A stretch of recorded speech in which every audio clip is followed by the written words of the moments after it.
public health expert, and above all, a father and a concerned American. Today, we are here to oppose the confirmation of Robert F. Kennedy Jr. to lead the U.S. Department of Health and Human Services, this building right behind us. Let me be clear.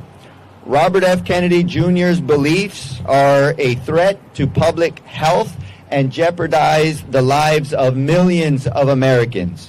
He has continuously promoted harmful, false healthcare claims that have already sown distrust in our public health institutions and in life-saving public health interventions.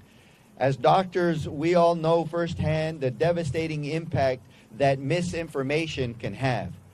Vaccines, and let me say that again, vaccines are a cornerstone of public health. They save lives. They protect our children, our elderly, and those who are most vulnerable. Any rhetoric that erodes trust in vaccines threatens the very fabric of our most effective public health interventions that are scientifically proven to be safe. Before vaccines are made available to the public, they undergo a rigorous process to ensure their safety. This includes providing information to help individuals determine whether they should receive certain vaccines based on their personal health concerns or conditions. We are already seeing the consequences of misinformation. We've witnessed the alarming increases in preventable diseases.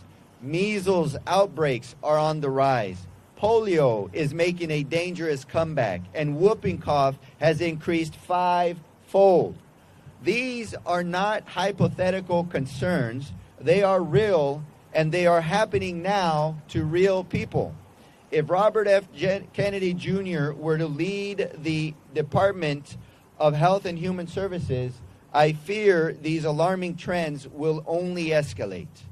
Doctors and public health experts have raised concerns about RFK Jr. and his organization's Children's Health Defense, which continuously publishes anti-vaccine content. This is a direct attack on the trust that millions of Americans place in our critical public health interventions, and it is threatening our ability to keep our own communities healthy. Attacking vaccines with misinformation makes America unhealthy again. I've dedicated my life to science and to ensuring that we make decisions based on scientific evidence. As the former ranking member of the Select Subcommittee on the Coronavirus Pandemic, I've seen up close how lives are lost and communities are harmed when science and facts are ignored. So I stand here ready to say this. The leadership of our public health agencies must be grounded in science, facts, and the well-being of every American. RFK Jr. has proven time and time again that he is not committed to these principles. His dangerous views on vaccines have already caused harm, and they will continue to do so if he is given control of the agency responsible for safeguarding our health. We cannot afford to let misinformation be the foundation of our public health policies. We must act now to protect our families, our communities, and our future. Thank you, and I would like to introduce my friend and colleague, Dr. Herb Conaway.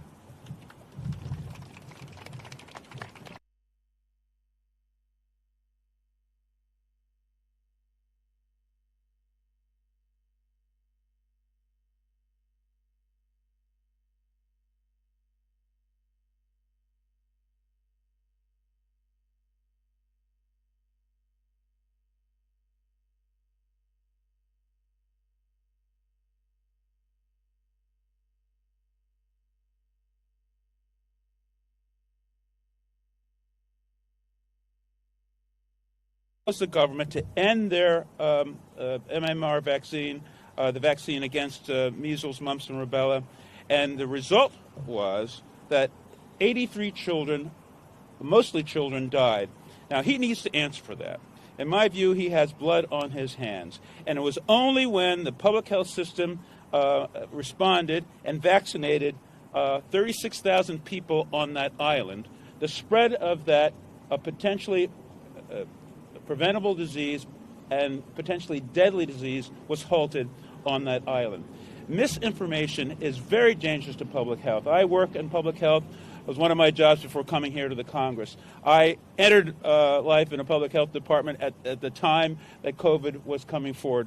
Great time in Conway. It happens all the time. But we responded with testing, we responded with science, and we responded by getting a vaccine program against COVID up and running. We had the second mass vaccination program up and running in the state of New Jersey under my leadership at the county, and it saved lives. And all the while, we were answering questions about the safety of the vaccine and the effectiveness of the vaccine, and explained to people that while that vaccine was brought to bear against the problem, it stood on a foundation of 20 years or more of science and research on vaccines, the making of them, and the application of them in support of a public health mission.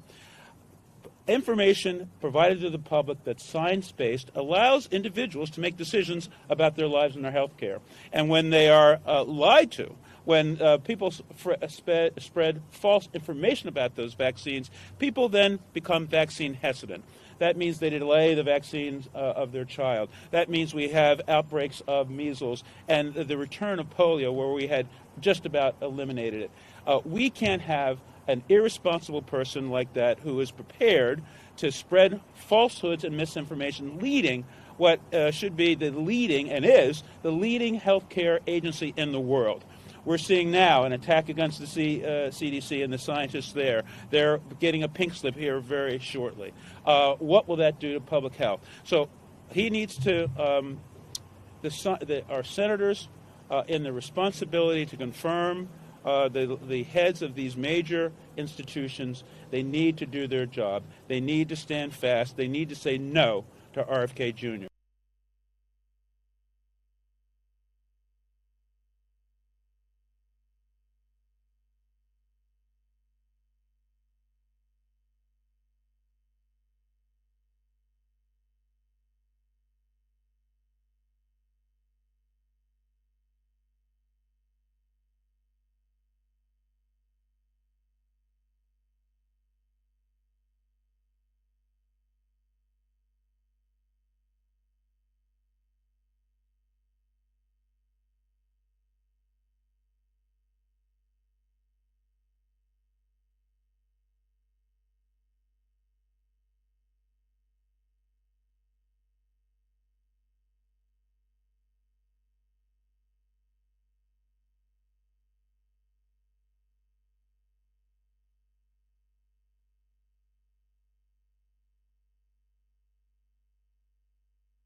unqualified. We can start with peddling conspiracy theories, having a track record of decades of being anti-vax.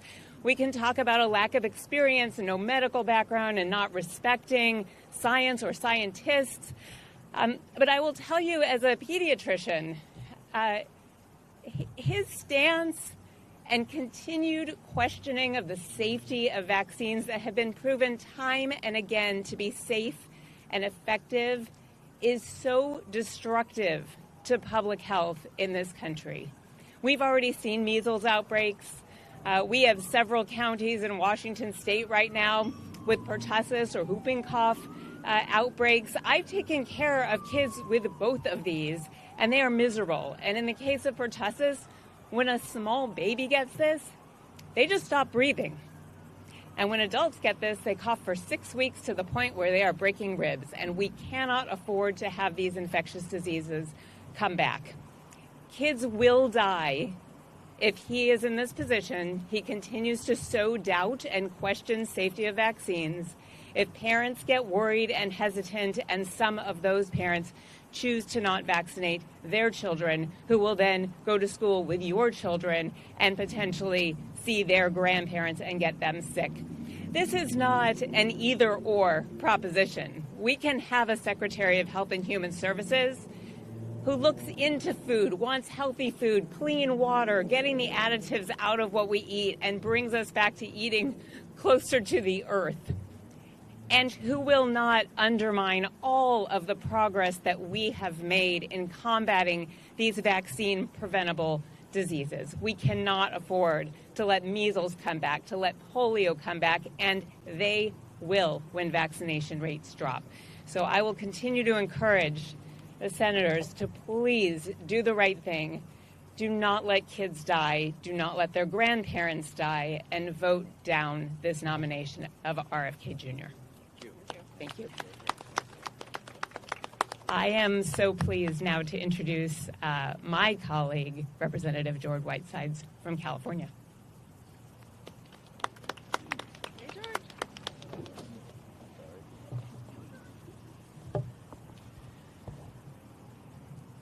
George. Good afternoon, everyone. It's an honor to be here with this incredible group of doctors who are speaking from the heart about a super important point. My name is George Whitesides. I have the honor of representing California's 27th Congressional District. And while I've only held the position of congressman for a little bit over a month, I've spent my life pursuing science and technical research both on land and in space. It should not take a group of doctors or scientists or members of Congress to point out that the leader of our public health care system should believe in basic science.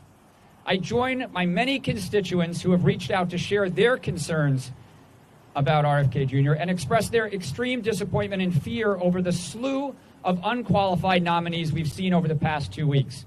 It is genuinely terrifying to think of the harms that President Trump's cabinet could cause. But I want to focus on RFK Jr. and the risk that he would pose such a specific and targeted threat to the health care in the United States as we know it. As HHS Secretary, RFK Jr. would oversee the Food and Drug Administration, the National Institutes of Health, and the Center for Disease Control and Prevention. He would control a staff of 80,000 people and over $1 trillion budget. He would be in charge of ensuring that what we eat is safe, that our medications are effective, and that we are curbing and curing diseases at home and around the world. President Trump has already ripped the United States out of the World Health Organization, making it more difficult to share information and research on global health challenges. And now, as we face new threats, including a resurgence of bird flu and other potential pandemics, it is imperative that the leader of our healthcare system grounds their decisions and their work in real science, not conspiracies. The bottom line is that RFK Jr. does not understand and does not believe in critical healthcare programs that millions of hardworking families rely on. Medicare, Medicaid, the Affordable Care Act, and the Children's Health Insurance Program are all at risk with him at the helm. The HHS Secretary has the potential to strengthen our healthcare system, to improve our ability to fight diseases, to cement American leadership, and to create a more equal and accessible healthcare opportunity for all. But if senators choose to confirm RFK Jr., They are threatening the lives of Americans in their home states and across the country. I urge my colleagues in the Senate to vote no on his confirmation for the well-being of millions of Americans across the country. And now I'd like to turn it over to my distinguished colleague, Representative McClelland, as the next speaker. Thank you.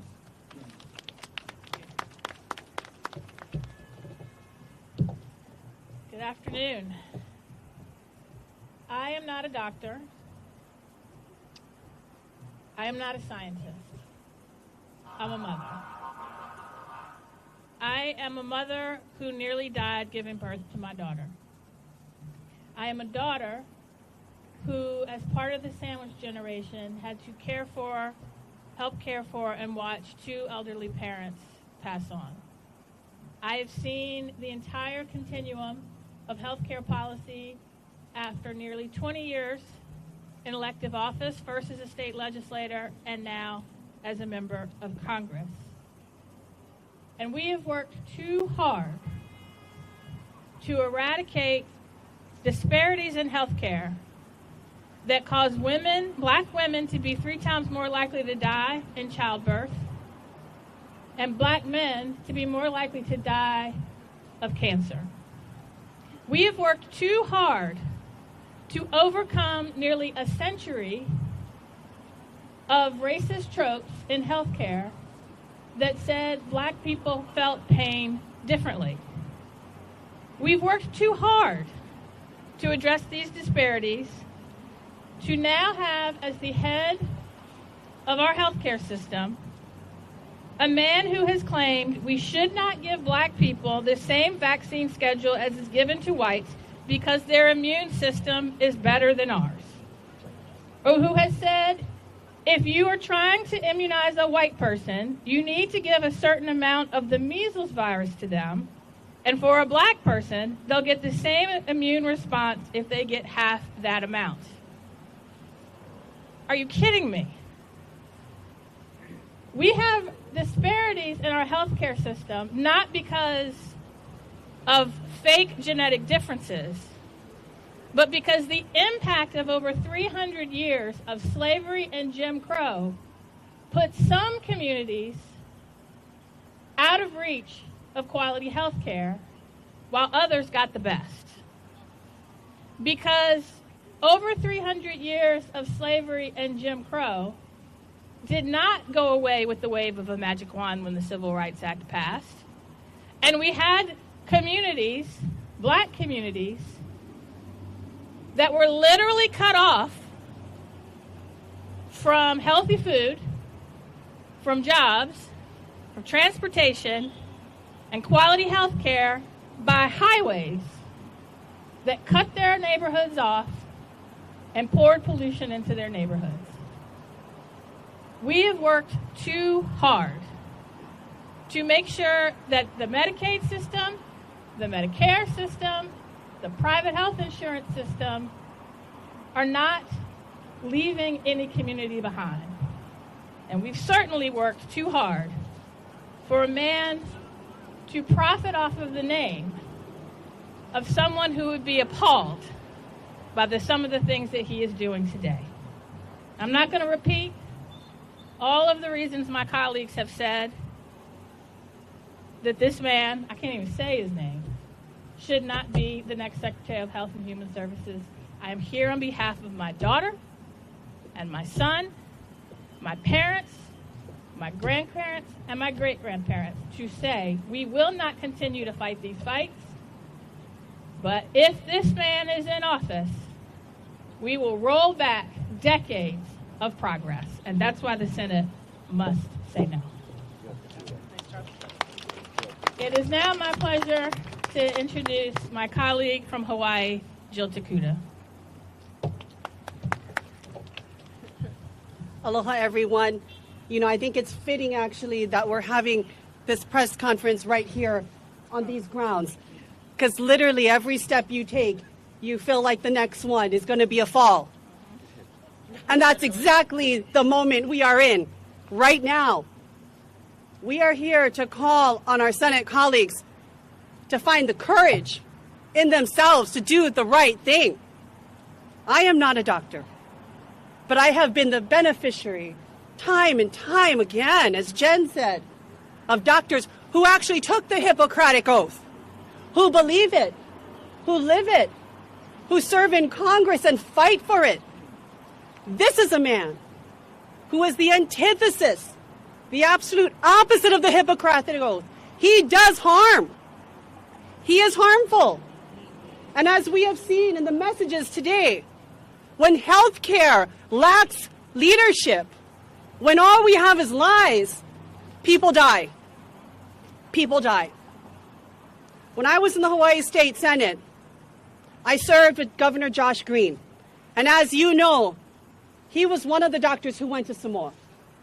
He held in his hands lives that were lost because of the lies of this man.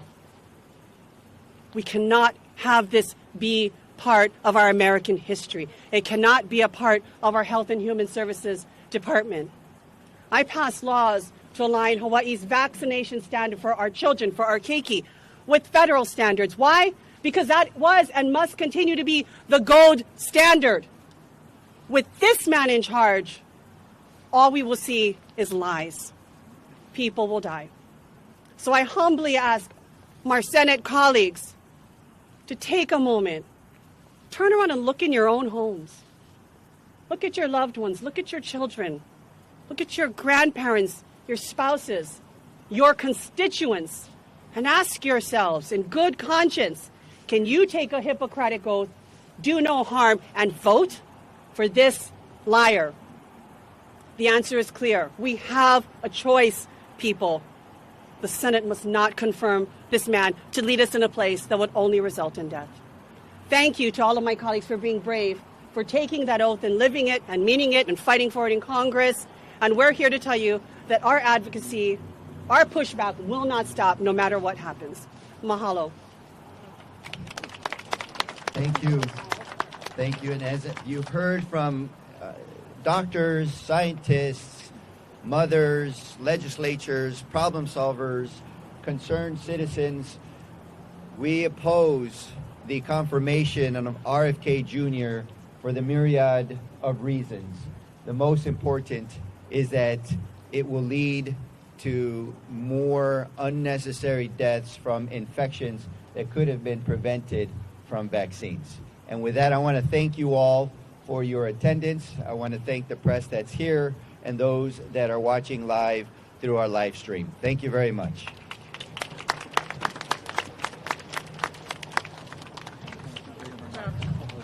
Be careful, guys. Thank you. Yeah, thank you. Yeah. Thanks for organizing this. Yeah, I appreciate it. Yeah.